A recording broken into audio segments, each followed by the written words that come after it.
And here we are. Hi. Hi. Happy second Hello. day of 2025. Right? Okay. That every year I say, you talk to people on the 5th or the 6th or the 7th or the 9th. It's the first time that you've talked to them in the new year. And you're like, can I still say Happy New Year? And Yep, how long is it absolutely. okay to say Happy New Year? Absolutely. Don't forget to change your settings tonight. Thank you very much. Yeah. Sort of messed up on that last night, guys. And so I fixed it as best I could, but let me just do the deed and make sure the settings are proper. There we go. It's so funny. Last night it normally defaults to just my friends as opposed to public. And last night it defaulted to only me, which was a secret broadcast. Anyway, welcome everyone. Cindy and I are here again to talk about the conversation, or to have the conversation that no one else is having. So how intriguing is that? Let us know in the comments if Well, a conversation about weight that no one else is having. There's a whole gamut oh of things it could be. okay, thank you for clarifying. For sure. And once you hop on, be sure and let us know if you actually watched part 1 last night. So perhaps, Cindy, what do you Yeah, think? I'd love to hear what kind of hit people, like if it's an aha, or if it's something that's like, no, I knew that, I got that, or like how it resonates with people, right? So, Mm-hmm. or even any questions, like comments, questions, learnings, because I put my hand up. I am always learning. Yeah. And the more that I know, I saw a meme actually. This was probably going right into, or I saw like I don't know, an image, a graphic, or whatever, that basically had like a person sitting on one book and then a whole pile of books and a person looking up at it. And it was basically like the person sitting on the one book had a closed mind, right? It was about the learner's mind, had the closed mind of like, I just know everything. And the person looking at the stack of books going, I don't know anything. That's how I am. I have like, and I'm constantly, Kelly knows, I'm constantly buying new books and I'm doing things and I'm learning. It's like the more things that I dig into, the more I'm like, wow, I really don't know anything. I know. Same. In fact, I think we alluded to that last night a little bit it was like when you wanted me to share some of my story, and I just talked about, just choosing this place of humility, which has opened up this world, like just choosing to be expanded has opened up this world of discovery. And I don't feel that we can really totally discover, or discover all these new magical things if we don't have that sense of wonder and that sense of awe and that sense of wow. The more I know, the more I realize I don't know, right? Yeah. Hey, Maureen. Hey, Pearl. Yeah, Hi. no, for sure. I mean, because our world is, and it's ever evolving and ever expanding, right? Like if we think about that from that perspective, but if we just get really stuck in, I know this and this is what I know and this is the way it is, then we really do just have blinders on to some of the beauty and the wonders. And now sometimes you take those blinders off and you go, ooh, I don't know if I wanted to see all that.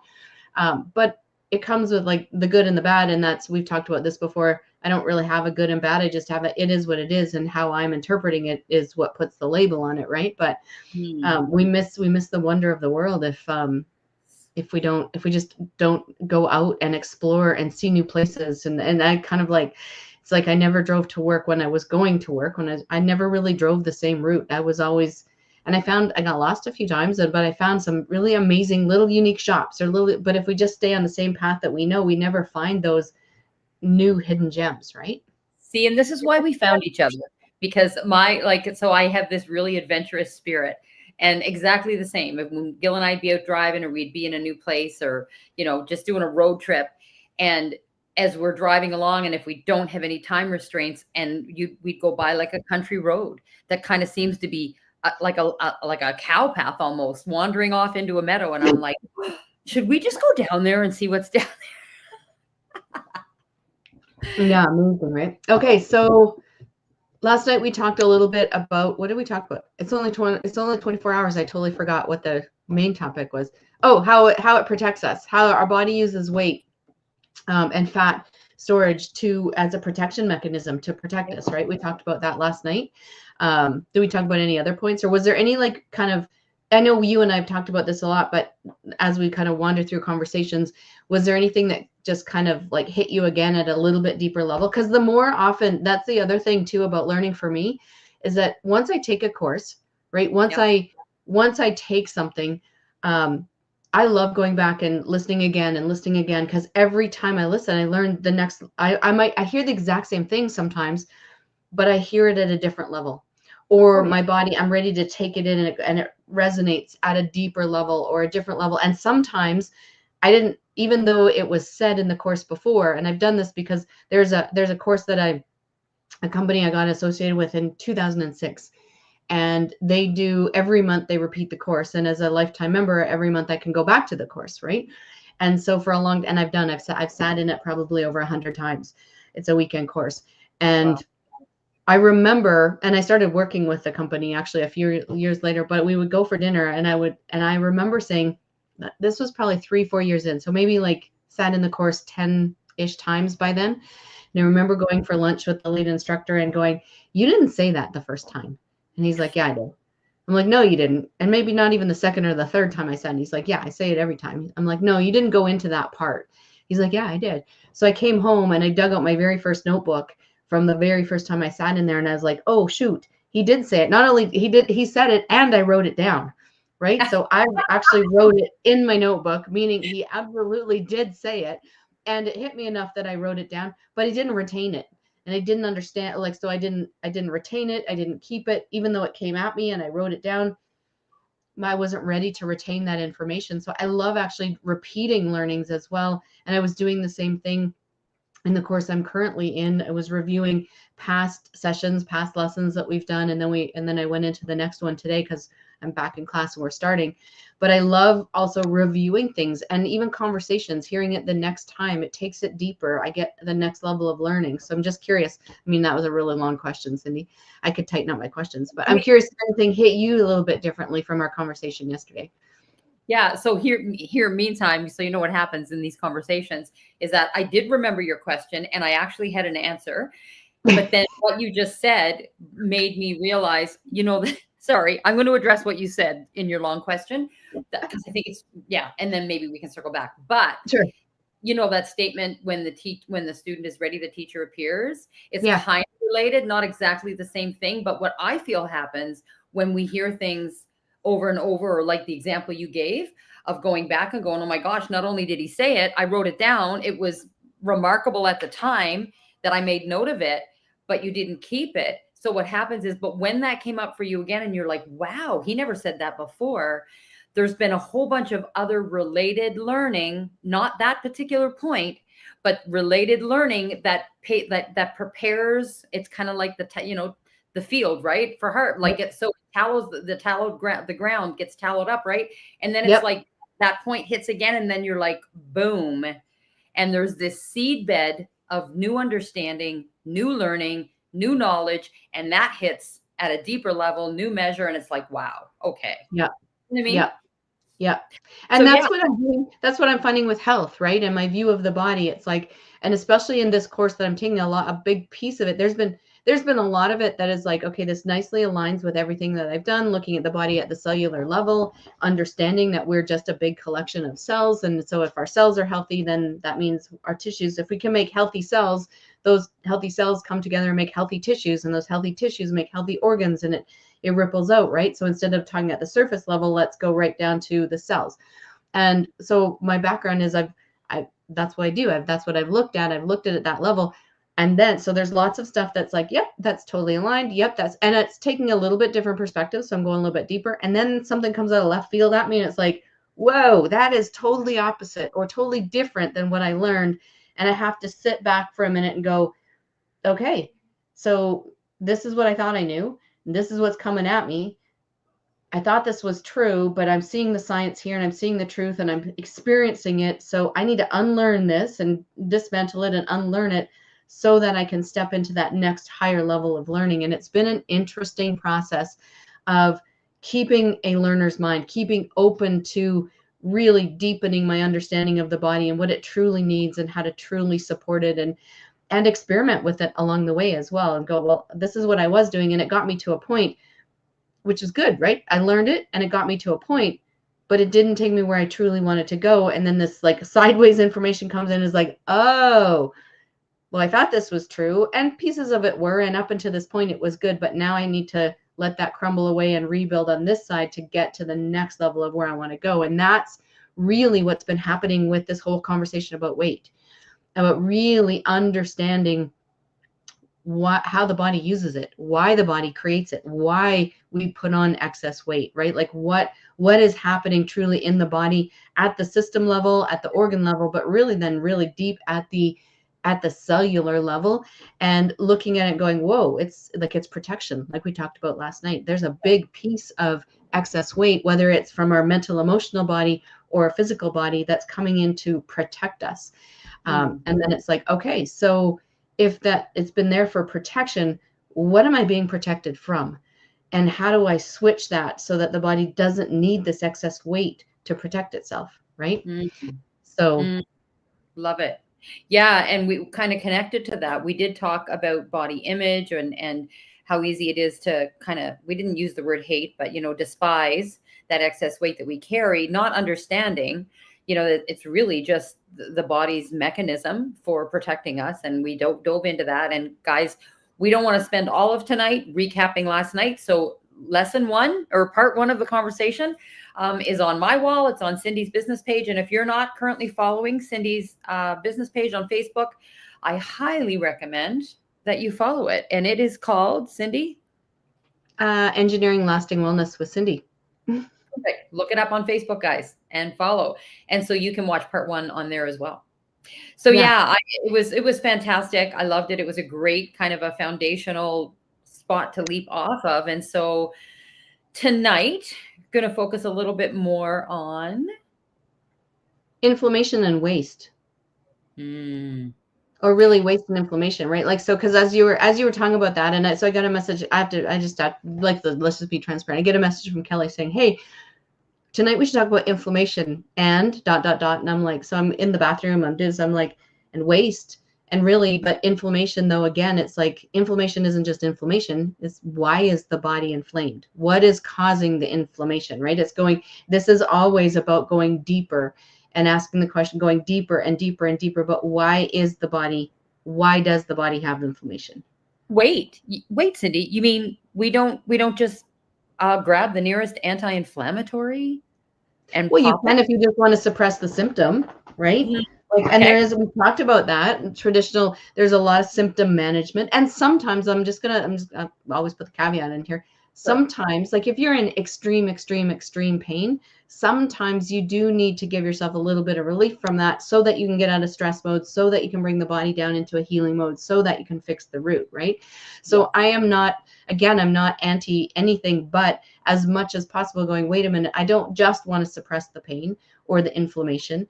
I don't want to just suppress the symptom. I don't want to just turn away and not look at it, because then that's not really fixing the underlying issue. I want to go, okay, I acknowledge you, I hear you, I feel you, right? You're giving me these signals, Bonnie, but why? What do you need? What's missing? What am I not providing from you? So I can go deeper, so that the symptoms we don't just suppress them and not feel them. They actually subside because our body is healed, right? So so there's a whole category of anti-inflammatories, natural and medicinal, that can suppress things, but I'm all about, let's heal it. Let's listen to the message and go deeper and go, well, I don't want to have a need for those things. And if I go into the deeper level and I go right to the root cause, then, and I find that, and I give the body what it needs so that it then in turn heals what is the issue, then we don't need those things. Right.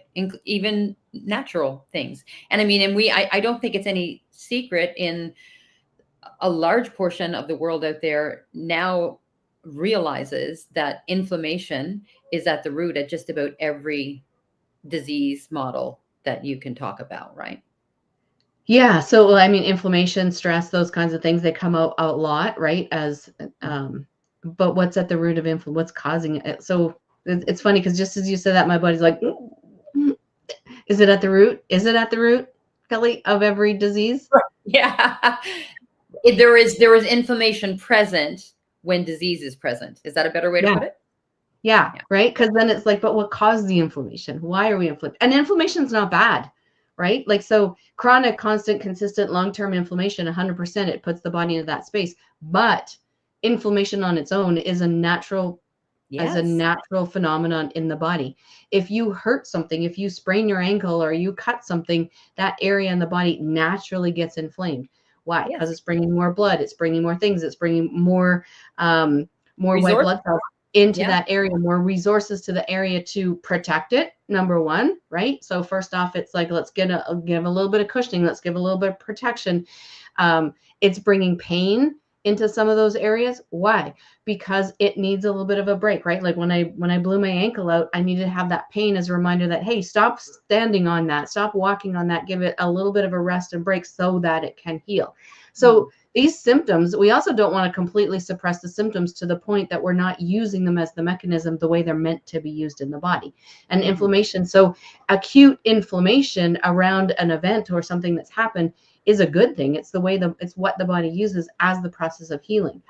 When it turns not good is when it becomes chronic and consistent and long-term, and then the body never gets to go back into that space of repair. And those things like inflammation of blood vessels and some of the real critical mechanisms and functions in our body that absolutely are not meant to be inflamed. Yes. Well, every part, actually, if there is, it's just cells, right? It's just cells. So if there is damage to a part, then it should get inflamed in that short period of time for that acute healing period, right? So every part of the body should be able to be for acute period, but being stuck in it chronically. So what are some of the things that causes constant, consistent chronic inflammation? You uh know this is going to be a quiz, did you? no. Okay, so Yeah. Stress is huge. stress is huge. Toxins, Toxin. toxins, Yeah. right? Malnourishment, improper nourishment. Okay. Digestive issues. Yeah. Gut being in disrepair. And so when the body's wrapping things in fat like toxins, what is it trying to do? It's trying to protect us from that damage, like damaging things. So when things are toxic or highly acidic, which is really the two, right? So I would say the root of all disease, like you said, inflammation. But if you go a little bit deeper in that, the root of all disease is actually acidosis. It's actually an acidic state of the body, right? Mm. And the acidic state of the body is then causing the inflammation and causing the breakdown and causing tear and disrepair in the body, right? And when we get to us, and so is toxicity. Toxicity causes some of that acidity as well, right? And it's causing damage. And when enough damage happens, then it becomes bigger in the body. And sometimes when enough damage happens, then it gets bigger and bigger, and enough of it happens in a localized area, then it's like, oh, there's this problem or this disease, right? So it's at the root of that, there's acidity, there's toxicity, there's the lack of nourishment, right? Like, so depletion, deficiencies in things, that's at the root. Yeah, Dehydration. dehydration is huge. It's so what causes stress within the body? Dehydration, improper blood sugar handling, right? Deficiencies in what we have. And then we layer on the excess acidity and the excess toxicity, and the body just gets overwhelmed. And isn't like acidosis or excess acidity, Cindy? I know it's the opposite of the state that the body needs to be in repair. But you and I were in a conversation recently with someone, and you kind of referred to severe acidosis as almost like the body being on fire. It is on fire. Well, if you think, yeah, absolutely, right? Like, so if you look at if you've ever watched, and you take acid and you pour it on something, it burns it away, it bubbles it away, it breaks it away, it turns it very brittle, right? It destroys it, right? And so Not that even is with flames. It's not even like it's with flames. It's just burning away at it. Yeah. yeah. That's So it is acid. hot. Like, if you consider it's hot, it's a hot environment in the body. We have to cool it down, bring it more into that hydrated. It's very dehydrating. An acidic state in the body is very dehydrating. So same thing, like if something is burning up, if you got I've got a wood fire here. And so the fire draws the moisture from the air. It dries things out. Same thing as acidic state in the body. It dries us out, right? Turns us brittle. So people are like, well, I just have, like, if you're getting stiffer, if you've got stiffness in your body, you're acidic. you're acidic. Full stop. Full stop. Yeah. Like people are, that's just my joints. No, your joints are acidic. They're breaking down because they're acidic. Let's get them back. Let's get alkalized, get back into that alkaline, which is a very hydrating, very healing state, and get the pliability back into the tissues. And then that stiffness goes away. It's magical. Well, that's what's happened to me, Cindy. I mean, how? How do I get diagnosed as bone on bone in my knees in 2014? And 10 years later, I can now power walk. How does that happen if I didn't get a knee replacement? Mm-hmm. And the other thing, so what we're going to work on this year with Kelly, what I am working this year with Kelly, is changing the story. Well, not, I mean, last year was a whole bunch of changing the story, but we're going deeper in the story this year of changing even the way we talk to ourselves, right? Changing the language that we use. Because I was at an event for New Year's Eve and talking to people, and they had like knee replacements. Like, there's so many replacements. Oh, well, yeah, I've had both my knees replaced. I've had my hip replaced. I've had this replaced. I've had this replaced. And it's like, So we have a conversation about what was happening. They're like, well, yeah, the body can't repair bone on bone. I'm like, yeah, actually it can. Actually, it can. I have actually an X-ray. Someone sent me an X-ray. A client sent me an X-ray of their knee. From just before Christmas, because they had some pain, so they wanted to find out what it was. So they went in, they had and so they're in their 70s. They had an X-ray of their knee, and the doctor said, so there's a very nice gap on the X-ray. It's a beautiful gap. It happens to be the cartilage, happens to be the space between the bones, which is the cartilage and the softer tissue in there. Now, why did they have pain? They have a torn meniscus, and a little flap of it is getting jammed in there. So there is a structural issue for that. But the doctor was like, wow, that gap in that knee is amazing. Why? Because their cartilage is rebuilding, because they're doing things. They're bringing in the nourishment. They've calmed down the acidity, and there's some other modalities, energetic modalities that we can use to put in there that will help to stimulate that microcirculation inside of cartilage. And when you get microcirculation going, then it's slower, 100%. It happens slower than if you cut your skin, but it does rebuild. So how does this all relate back to our conversation? It's because we're taking the waste out. We're taking out the waste. We're taking out the acidity, and we're allowing the body to come back into its healing state. And in the healing state, we have to also give it the resources it needs to rebuild things and to repair things. And in that repair, it eliminates the garbage. It eliminates the excess. It eliminates the waste, if you have extra weight, it's really that you're carrying extra waste in the body. You're not eliminating the waste properly. Wow.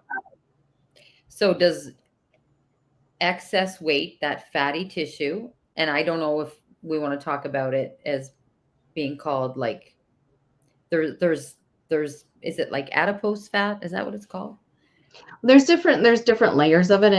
I mean, it's what the body uses, right? There's brown fat, white fat, the adipose tissue, that kind of stuff. It's really just, but I mean, do we have to go that deep into science? We could if we really wanted to. Do we need to? No, we don't need to know that. We just need to know, hey, I've got some excess. I still have some excess, right? I'm still working on some excess. I put my body through a lot over the first 50 years of my life, right? A lot of sports, a lot of sport injuries, not necessarily allowing the injuries to heal, surgery right when I was born. So pumped full of antibiotics, which I now know, right? Like a lot of the things that happened in my life, I now know were actually set up right from the beginning, right? From going under anesthetic, from being pumped full of antibiotics, from having the level of toxicity inject. Now, was it necessary at the time? 100%. It was necessary. That was a necessary thing that saved my life. But then and then I went into playing a lot of sports and putting a lot of physical stress on my body, and not necessarily allowing my body to heal to the level it needed to heal before I put the next level of stress in it, right? And then you get older. As we go older, we get into the places where we're not eating as well as we should, as I go into university, and not sleeping as well as I should, and maybe starting to party a little bit more, right? Bringing in more toxins into the body, and then boom, I get diagnosed in my early 20s with I get the first you have cancer statement, and then same thing then I go into my work life out of university, and again, stress, and focused on money and focused on paying the bills and all these things. So stress is building up, acidity is building up, toxicity is building up, not eating as well.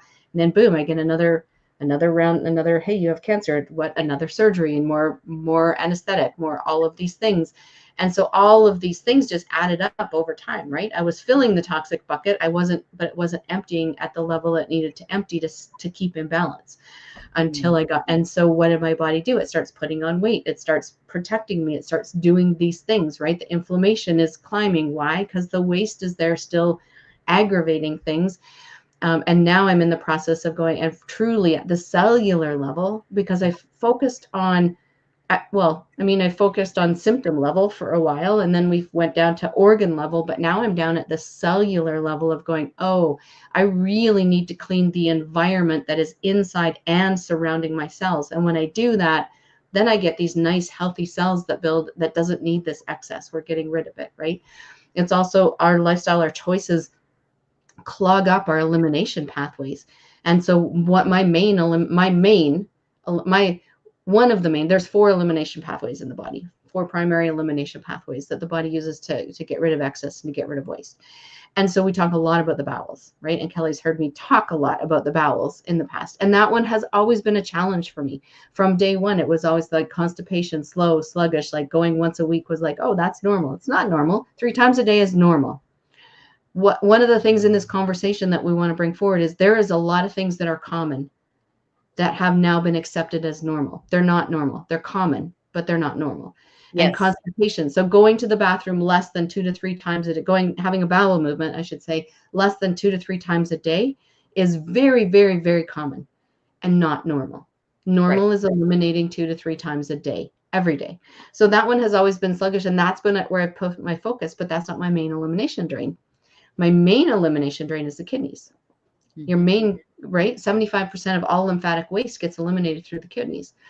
And so my kidneys are pretty much closed up. When I started doing this and I started testing my kidneys, I'm like, whoa, I have no filtering. I have 0. My kidneys are not eliminating waste. What does that mean? It means all the waste is continually backing up. What happens when your toilet plugs, or when the drain in your sink plugs? You're putting more stuff in, doesn't matter. It's not going down. It's coming up and it's coming out, and eventually it'll overflow. And then that overflow is going to cause damage in other areas, right? Mm-hmm. And that's what happens in our bodies when our elimination drains aren't open. So that's the first thing. And I'm still working on that.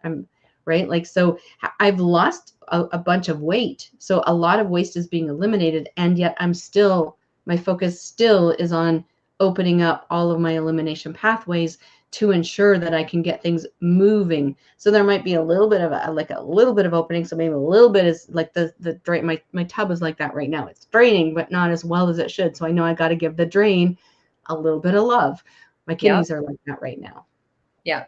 And would you say that addressing it, when we circle back to weight loss and the conversations no one is having, would you say that making sure that the elimination pathways, all of them, are open and flowing, is that the number one attack point?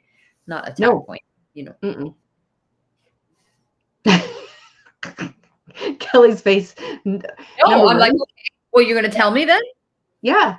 Number 1 is turn off the faucet first. Oh yeah, right. Turn off the faucet. Number 1 is stop putting in excess, right?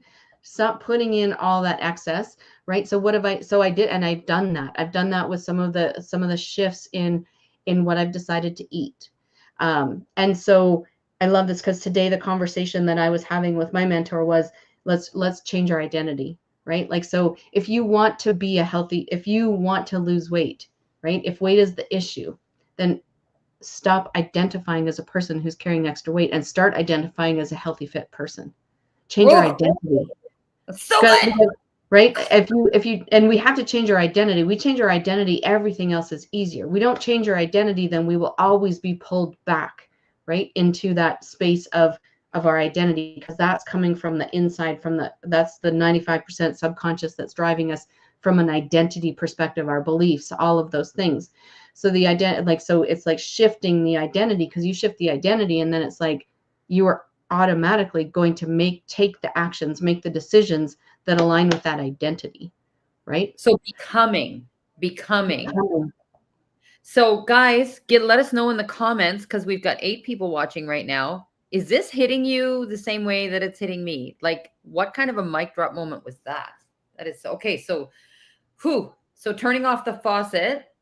So we turn off the faucet, right? How do we do that? Because so in regenerative health and in the process, right? And you know this, Kelly, and lots of people know this. There's a couple of steps we do for this. We do a bit of a subtraction by addition. So we put in the healthy, nutritious, very nourishing foods, superfoods, and I take out some of the foods, right? So it's a balance. It's not like we're not going into deprivation. We talked about that yesterday. But Right. so we're talking about, but what are we missing? What are the components that are missing that we have to add in, which is a lot of nutrient dense nutrition. But we also have to take out the things that are putting excess stress and weight on the body. And so Right. the very first thing I'm going to we'll throw it out there, right? Very first thing when I'm working with somebody is, okay, we're going to take out dairy and eggs right off the start. Dairy and And eggs come out right off because the start. And they come out because those are the two most mucus forming foods that we can consume. Right. And so when I work with people, it's like, I'm not changing your diet. I'm taking you through a regenerative healing process. And to do that, we have to turn off the faucet. It means we have to take things out, sometimes forever, sometimes short term, of what is causing excess load on the body. Dairy and eggs cause excess load that creates mucus. Mucus congests everything, slows it down. Mucus is a protection in the body when we have excess mucus. Now, so I'll tell you a little story. I went a couple days after Christmas, went to friends. We were away for a few days, right? So I ate and I added in some foods that I haven't eaten in quite a while. Haven't eaten in a few months. I added in a little bit of dairy. There was a little bit of cheese, right? I had eggs for breakfast one morning. Within about a half an hour of having that egg breakfast, I was like, I'm constantly clearing my throat. I'm like, what is this? I haven't had this forever. My body was like, nope, you're not ready yet. The mucus is like there. Within 20 to 30 minutes, I was already feeling the mucus come up just in my throat. And I've cleared a lot, right? So, so a lot of people are constantly clearing their throat. Well, that's mucus. That's excess mucus. And I still have it. I'm still like, I'm a few days out, but my body's still working on clearing that congestion, right? Mucus is used to line, right? To line things to protect them from the excess acidity, the excess heat. But it's very congesting. It's congealing. It's like this jelly substance, right? Like you all think everybody knows when you cough something up, cough up mucusy or blow your nose, it's not like this nice runny even stuff. It's like this gel form. It clogs the body up. It slows it down. And so we're taking things, turn the faucet off, take out some of the things that create that environment in the body until the body's at a point. Now, so it's still obviously creating mucus for me because I ate some foods and boom, immediately I was in that space. So I take them back out and now will they always create mucus? Maybe. Will I have a choice to maybe have that once in a while? Maybe. I have to see, right? But we take things like that out and then there's other, and sugar, processed foods, right? All those things, we're taking them out because, well, those things like processed sugar and processed foods, we should take out forever because they really are giving us no nutrient value, right? They might be giving us emotional things, right? We might use a lot of times they're used as an escape, like sitting down and eating a whole bag of chips. I'm going to pick on chips because I know they're one of Kelly's favorite. You sit down, you eat a whole bag of chips that's filled with stuff that has no nutrient value, really. You don't need the nutrition from that. And it does make the body work harder to then have to process it. But what does it do? It numbs what you really need to be focused on, right? So, or I'm feeling overwhelmed today, I'm going to have a glass of wine or have a drink, right? Grab a drink. That's a numbing. That's actually symptom management. That is a numbing of an emotional state because the body then has to direct all of its energy from this feeling and this emotion into, well, now I just have to protect you. Now I've gone into physical protection. So I'm going to numb out the feelings, the thoughts, the things that you should be addressing, right? And we had a little bit of conversation about we won't go into that, but why am I avoiding these things? And so it's the avoidance, right? But the path through is the way to heal that. So we take things out. That's number one. Number one is take out the things, right? Because if I don't take it out, I'm getting this extra congestion that's just filling me back up and keeping the drains clogged. So it doesn't matter how much I'm working on unclogging the drain. If I'm just packing it in the other side, I'm not getting anywhere, right? Like I'm doing all the things, but I'm not getting the results. What things are we doing that we have to shift. So we turn off the faucet, and then, yeah, right behind that, open up all the elimination pathways.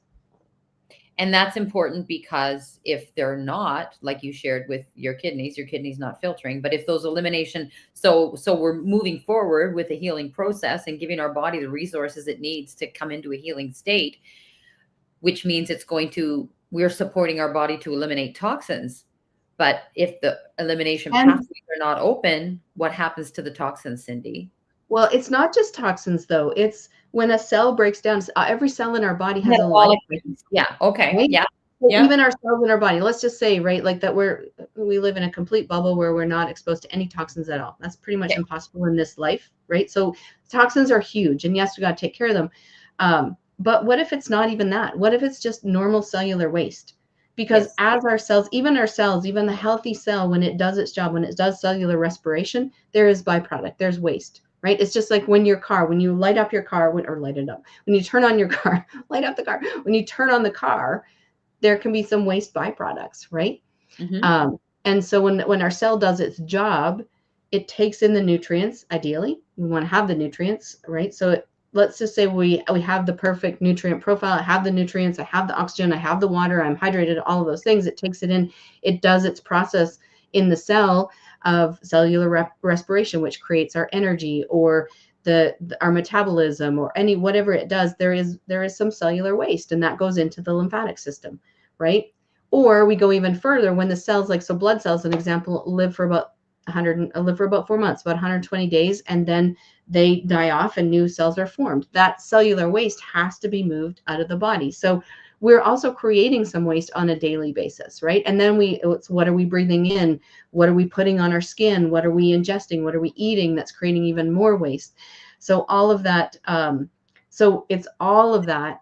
And if the drains aren't open, waste backs up, right? Like, so let's just really get that visual of a clogged sink or a clogged toilet. If you keep putting waste in, if there is continuous waste going in, but that toilet is not flushing, it's going to overflow. It's going to back up. It's going to put waste into the room. That waste, and if you're still not able to, we can clean it up, but if it's still continuously just overflowing, that waste eventually breaks down things in the room, right? So it's just backing up. That's what's happening in our body. When our elimination systems are not open, when we're putting in things that are keeping that congestion, keeping it clogged up, making it even more acidic, burning it up even more, it's just backing up into the system, right? So if it's not getting out, where is it backing up into? It's backing up into the lymphatic system. When the lymphatic system is full, it's overflowing into the blood system. It's overflowing into the tissue system. Now, here's the thing. Blood is what feeds the body, right? Blood is what feeds the body, nourishes the body, brings the nutrients to the body, and the lymph is what pulls it away. The medical system is very focused on testing the blood. Yes. But the blood is the last place it should show up, right? If waste is backing up, the blood should be clean. That's what the elimination pathways do. That's what the liver does. It cleans the blood as it goes through. The kidneys clean the blood as it goes through. It cleans the blood, keeps the blood clean so that we're feeding with nutrients all the cells, this good stuff. But if the systems are backing up waste, eventually it overflows into the blood, and then the blood becomes too acidic, and the blood becomes toxic, and the blood has all these other things in. So it's kind of like the medical system is relying on all these blood tests, but there's a whole bunch of things before that we should be doing to keep the blood test clean, right? It's like, well, my blood looks normal, but I feel like crap. Your lymph is clogged up. Right. So by the time, if anything is showing up in the blood, there are a whole lot of other things that have never been addressed, correct? Yeah. Yeah. And how does this relate? Let's maybe and cap this off because we're at 39 minutes. So how does this relate to this re-engineering of weight loss where we're going here in these conversations? Well, so it is working through the process, right? Of going, okay, let's turn off the faucet first. Let's turn off the faucet with the things that are clogging things up. Number one, let's turn that off. Number two, let's make sure the elimination pathways are open. And so we've got some tools, right? And everybody will be a little bit different. We've talked about that before. So and that backup is going to happen and impact different areas in the body, right? But if we're carrying excess weight, if weight is an issue that we want to address, then it's the body, it's the most visible way, right? Pain is one of the most visceral ways, feelings, but weight can be one of the most visible ways of going, my body's asking me for support. So then we're going to look at, okay, so how do we open the drains? And sometimes just opening the drains, the body's like, I got this. That's all I need now. Perfect. And we start to normalize. I mean, that was one of the things Kelly talked about the most. Oh my God, I thought I wasn't that bad. But when you truly eliminate, it's pretty amazing how you feel, right? Like when you truly get the elimination pathways open. So what are the 4 pathways of elimination? So your bowels, your kidneys, your lungs, and your skin. Yeah. So the 4, so your lungs, like breathing, there's a lot of stuff that happens. So most of us aren't deep breathing. So this is going to be my challenge to you guys all, or invitation. I won't even challenge. My invitation to you guys is to really focus on deep breathing, like deeply breathing. It puts the body into a parasympathetic state that says, I'm safe. I can do the work that I need to do to rest and repair. But it also is a massive elimination pathway, right? Pulling in. And so getting the breathing right down into the diaphragm. So a couple of things like getting outside, doing some nice deep breathing, but the cat-cow pose is one of my absolute favorites. Getting down on your like hands and knees, right? And doing the cat-cow pose where you breathe in as you pull out and breathe out as you breathe in as you open everything up, right? Like as you do the cow, you're breathing in, deep breath right into the lower part of your lungs, really opening up and expanding as much as possible. The diaphragmatic movement, there's a whole bunch of things that does as well, but we're talking about it just from an elimination perspective. And then as you compress, as you round in, really deeply breathing everything out, and working to extend that in breath and out breath and use that cat-cow pose. What some people will find is they start coughing, right? They can't get as deep. Well, that coughing is good because now it's like, I just triggered something. I'm activating something. I'm getting it out even further. So how deep can you go? That's my invitation to you. Start with 5, move up to 10, do it once, maybe twice a day, just really getting that deep breathing in. So, and then the skin is a massive, and if you are seeing anything on your skin, your kidneys are not open, right? The skin is actually known as the 3rd kidney. If the kidney can't express things out the kidneys, if they're clogged up, then it will start coming out the skin. Same thing with the liver. There's liver, kidney. If you got skin issues, you've got elimination pathway issues. See, and I always attribute, not all, I have been in my learning, but see, this is, you don't know what you don't know. So one of the new learnings that I had is eruptions in the skin are often connected to the gut being in disrepair. They are, but why? Let's go deeper. Okay. Why? Right? Why the gut's in disrepair? We're taking in, so maybe there's leaky, like the tight junctions are leaky and we're getting things in. And so there's this excess things, whether it be like any kind of a pathogen, right? Parasite, bacteria, virus, something that's now in the body that shouldn't be in the body, or excess toxins or parts of the undigested foods. And then that shouldn't be in the blood. And then it goes into the filtering system of the kidneys and the liver, and they're like, we can't deal with this, we can't get it out because we're clogged up. It's got to get out somehow. It's got to get out, right? And so sometimes in detoxification, now there's other things that can be underlying that, but sometimes in detoxification, people start this and they're like I'm breaking out. Your kidneys aren't open enough to clear it out, so the skin is it's good, we're trying to push it out, we got to get it out. It's good and it's not good. I mean, obviously we don't want it, but it's a great message from the body to say, we're not open as much as we need to open. So we got to shut off the faucet and open the drains. Those are the first 2 steps so that we can allow the body to eliminate the waste so it doesn't have to hold it in the weight. So this, I mean, we're barely scratching the surface in this conversation of just how therapeutic and beneficial the re-engineering weight loss is going to be.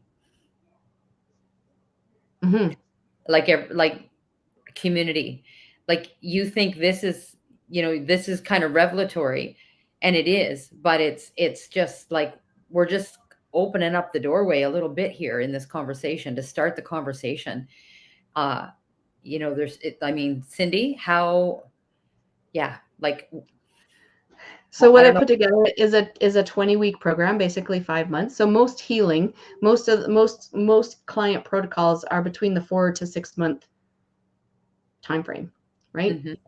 Yeah. Where we do exactly this. We shut off the faucet. We take some time. Now, we don't want to do anything dramatic. I think we talked about this last night. We don't do a drastic shift, or our normal like internal protection mechanism goes on alert and says, yeah, we're not doing that, right? That's why massive shifts in diets don't, one of the reasons it doesn't work. Another reason is because our identity hasn't shifted that fast, right? We actually, with my mentor, we were talking about that today, that, okay, everybody hits January 1st and boom, all of a sudden I'm like, I go to the gym every day and I eat healthy every day. It's like, but if I'm you're a still, brand new person. yeah. But if your identity is still the same as it was the night before, then that's not going to shift, right? Like, yeah, maybe you can power through it for a week or 2 weeks, and then it's like, boom, your old identity comes right back and boom, you're there. And then what happens? Then you miss a day at the gym and you start beating yourself up, right? And so then you're in a downward spiral. We don't want to do that. So we want to go through a process where we make the shifts in a way that we're aligning to a new identity as well. We're not as dramatic. We make the shifts to turn off the faucet, turn off the things, give the body a little bit of rest, and move it into the state that it can then start to clean up, build up the energy, right? Like, who wants to clean their house when they're completely devoid of all energy? Body Right. doesn't want to clean itself up when it has no energy. So we've got to take off the things giving the burden, bring in a little bit more energy, move into the cleansing state, right? Then start to clean it out, then start to put things back in to repair where the damage has been and come out. So for me, it's kind of like this little, we come in, we give it a rest. So the body's like operating. It's like, let's give it a bit of a rest. Let's take the weight off. Let's take the weight. Yes, the weight will come off. That's a default. That's a side effect. The burden. You meant, yeah. Yeah, let's take the load off, turn off the faucet, slow things down a little bit for the body. Now, it doesn't mean that we stop doing what we're doing and showing up every day. We still have energy, because energy comes up, and the body is not linear. Our healing is nothing is linear, right? And then we get into the space that takes usually that 2 to 3 month time frame where we're doing the clean out, the repair. Like, look at me, my kidneys are still not open. I'm still working on some of that stuff, right? Now I'm working on a few other things in parallel and in tandem. And then we get to a point where now we're starting to rebuild. Now it's like, okay, we went into the house, we've gutted everything, we've cleaned it out, we've completely relaid the foundation, we're bringing all the resources back in, and now we rebuild back out. So it's about a 5-month process, or a program that I've put together.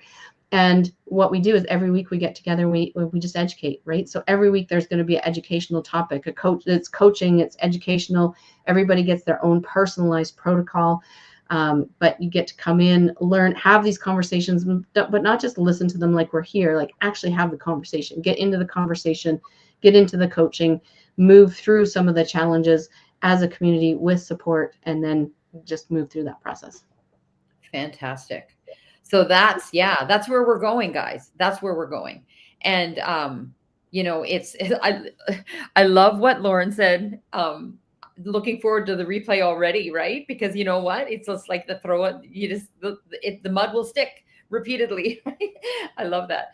Yeah. So And Lauren's bang on, right? So, and Lauren shared about this last night. Like, look at some of Lauren's comments from last night's as well, because they are amazing.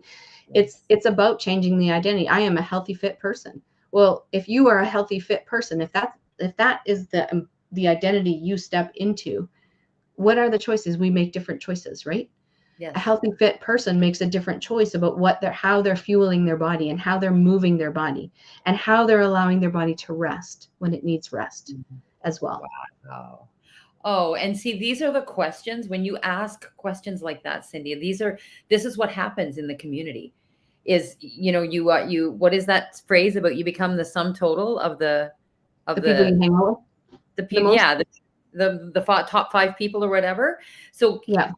Picture you, if you're someone like me who truly wants to shift their identity, so picture what it's like to be in a community where everyone else is ready to do that, and then we get questions, reminders, like what Cindy just said, so your new identity is a healthy, fit person with an ideal body weight for you. How does that person decide what goes on their dinner plate? How does that person it's brilliant. And as a community, a loving, kind, non-judgmental community, all going in the same direction, but individualized for you. at the same time as being in a very powerful, connected, heart-centered community where we've all got each other's back. How powerful is that? And it's learning things like little things. So there's been lots of things dropped here tonight that you guys can take away as well. There is power. I've always worked with coaches like my entire life. There is power in hiring the people that can help me get to the next level. But there's also a lot of power in just the information, right? Like tonight, one of the biggest things is the most free and the most accessible way to detox your body and to open up those pathways is breathe. Focus on breathing. And it's Use free. that. It's 100% free and it is powerful, right? Powerful. Yeah. Movement. There are things with everybody knows their bowels should be moving. Sometimes it's like, yeah, but what do I need? How do I use it? Some of those get a little bit deeper and are more specific to each person, but we all have to do these things. But I really start with the things that are accessible. Make sure you're hydrating your body, right? I mean, I'm hydrating. So make sure I'm constantly make sure you're hydrating to take that stress off the body. Make sure you're breathing, right? There's some things here that you can do that are just super simple, easy, that we just bring in because a healthy, fit person does that in their daily process. Yeah. Awesome. Amazing. Well, guys, thank you so much. This has been a great conversation. Lots of great interaction here. Thank you so much for all of your contributions, everyone who's joined us tonight. And yeah, great takeaways, Maureen. So tomorrow night, we're capping off this 3-part conversation series. Tomorrow night, same time, same place, 7 p.m. And then you're, going to be able to, from there, we're going to be able to talk about what comes next for all of us. And we really appreciate you guys hopping on. And Cindy, thank you once again for your wisdom. And there was quite a flow there. Like, honestly, when you start channeling, it's just like, whoa. I know, it's like, talk about inflammation. My brain's like, no, let's talk about all these other things. But we're all connected. We're very, don't underestimate the power that you hold within your being. That's one of my messages for you today. Love it. Every one of us is a very powerful being within us. And we just have to unlock and awaken that innate power and wisdom in our bodies. Yeah. I think for me, one of the top things tonight is the breathing. And we're, and the fact that it's free and the fact that we all have it and we all have that power to stop. Well, it's an invitation. Everybody, now sometimes, some people, right, with knee issues, that kind of stuff, but use as much padding as you need, get into whatever position, but then just try that cat-cow, try a few of them and try to deepen every single time you do it. Try to go deeper, bring more air in, find your flow for how fast or slow you want to do it, right? So what my invitation to everybody is, go do a few of them and then pop back in the comments and let us know what you experienced, right? Can you go deep? Or because that's a congestion. These are all signs. There's no judgment. There's no, oh my gosh, I'm bad or I'm not good or whatever. It's just, oh, here's where I am right now. Okay, cool. How much deeper can I go? Can I go a little bit deeper on the next breath or the next day? Do you start coughing? Is stuff starting to come up? That's cool, because that's the body's way of going, okay, yeah, you're finally doing some things. Now I'm going to start bringing it up, right? I'm going to start bringing it up, and lungs and coughing, right? When we're sick, we cough a lot and we sneeze a lot. That's the body's way of getting some of those things out. So starting to use your breath to dislodge some of that stuff and just notice and then allow and then deepen. I'd love to hear what you guys experience if you guys choose to use that as one of your tools. Would this be an odd thing to ask, to take us out with maybe together, for whoever is left watching us? What if you lead us, Cindy, in a little bit of like five deep breaths or like 10-second breaths? Yeah, you don't have to do the cat-cow thing. It just helps really but you can just sit. And here's what I usually tell all of my clients. Some of you are clients. Pretty much every single client has heard this. I want you, every single time you go to the bathroom, every single time your butt touches the toilet seat, you can't go anywhere anyways. Breathe. Yes. Use it to breathe, right? So tie that. And what happens to me now, because I started doing that, right? It's like, well, because we're in a rush, go. I don't have time. We don't think about it. I'm like, but every one of us goes to the bathroom at least once a day, usually more. So my other invitation to you is every time you sit on the toilet. And so this works a little bit better for women than men. I know we have a few men on. It works a little bit better for women than men because we tend to sit. Well, they can sit Or, down me too. you know, you can sit too, right? But every time you sit on the toilet, use it as a trigger, as a reminder to breathe. You're sitting there anyway. You can't go anywhere. So sit down, take some deep breaths. Just allow that flow, get really into your body, connect with your body. What happens to me now, because I'm doing that so long, is every time my butt touches something, I naturally take a deeper breath, because now it's connected to sitting, right? So as soon as I kind of sit, it's like, oh, I take a nice deep, my chest opens, my shoulders come back, I take a nice deep breath. So you can do it like this. A great way to do it is just get seated comfortably, right? We'll do this. We'll take a few deep breaths together before we go. Just get seated very comfortably. Feel very supported. If you can get your feet on the ground, that's great, because we want to do some grounding as well. Place one hand over your heart, over your chest, and the other hand just above the belly button on your solar plexus, right? So we're going to connect with our body. Close your eyes and just take in a deep breath. It doesn't matter if it's through the nose or through the mouth. There's lots of different breathing. Right now, I just want us to be breathing. Just take in a deep breath. And then let it out. And let it all out. Connect in with your body. Take another deep breath. This time, put a smile on your face.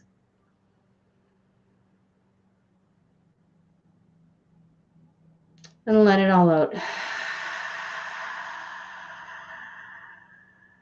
it good to make noise? Sigh it out. You can make noise. You don't have to make noise. Keep that smile on your face. Take another deep breath. Try to deepen it every time you go.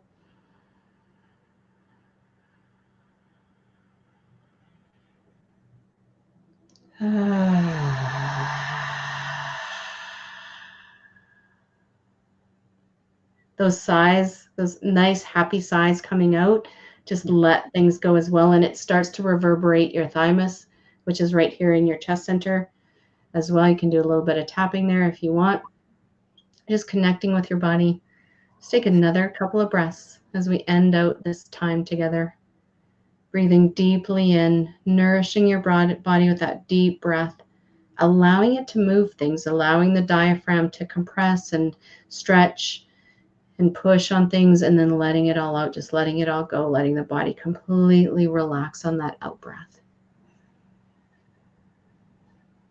And when you're ready, you can open your eyes and come back to us, release the hands, or keep going if you want to keep going.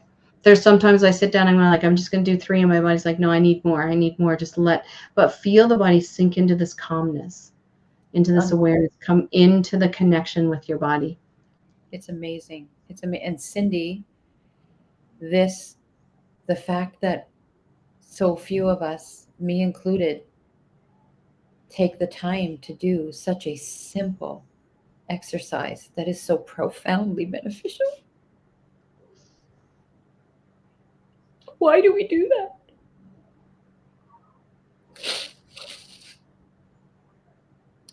Why do we not take that time to love ourselves enough to do that? Mm-hmm. Thank you. So started coughing with it. Mm-hmm. So don't try to, so some people will go to, that's great. So we can close, like some people like, oh, I can't breathe deep because I start coughing. Be gentle with yourself as you deepen it, right? Because you don't want to put yourself into a coughing fit or something, but that is your body saying, ooh, thank you. Okay, let's start releasing some of that stuff. Let's cough it up. Let's get it out. It doesn't belong in the body. So now you have a really simple process and a way to help your body start to move some of that out. And if it gets too uncomfortable, you just slow it down a little bit, right? You don't have to go into super, super deep breaths all the way, but this is your body already responding. Like, look at how fast that was. The body's like, ooh, thank you. Okay, now let's start to move some of this stuff out, this excess waste that we no longer need. Let's get it out. Wow. And I did not realize until just recently that the lungs were one of the 4 main elimination pathways. Mm-hmm. It makes so much sense. Okay, so got a little emotional there, guys. Sometimes you guys know that, like, when emotion hits, there's a truth in there, right? I think that's what you always tell me. When something comes to you, with a revelation comes to you with that emotion, there's depth in it. Yes. So I'm so glad that we did that. and much more goodness to come. So everyone, your big takeaway tonight is every time your butt hits something, especially the toilet, we're going to do this, right? Agreed? 2, 3 Comment deep below. breaths while you're on the toilet. It's amazing. Or more if you're there longer, right? Yeah, right. Agreed, agreed. Everybody agreed? Amazing. Wow. All right. Okay, well, we will see everyone tomorrow night at 7. If you have people that you love and care about that come to mind, if you are receiving from these conversations and they come to mind, share the replays. Love on them. Share the replays. New great habit. Here it comes. Yeah, to match. It's amazing. And it's simple and it's easy. And it brings it centers you into a space of connection with your body. Beautiful. All right, Awesome. everyone. Have an awesome rest of your evening. Thank you, Cindy. We'll see you all tomorrow night at 7.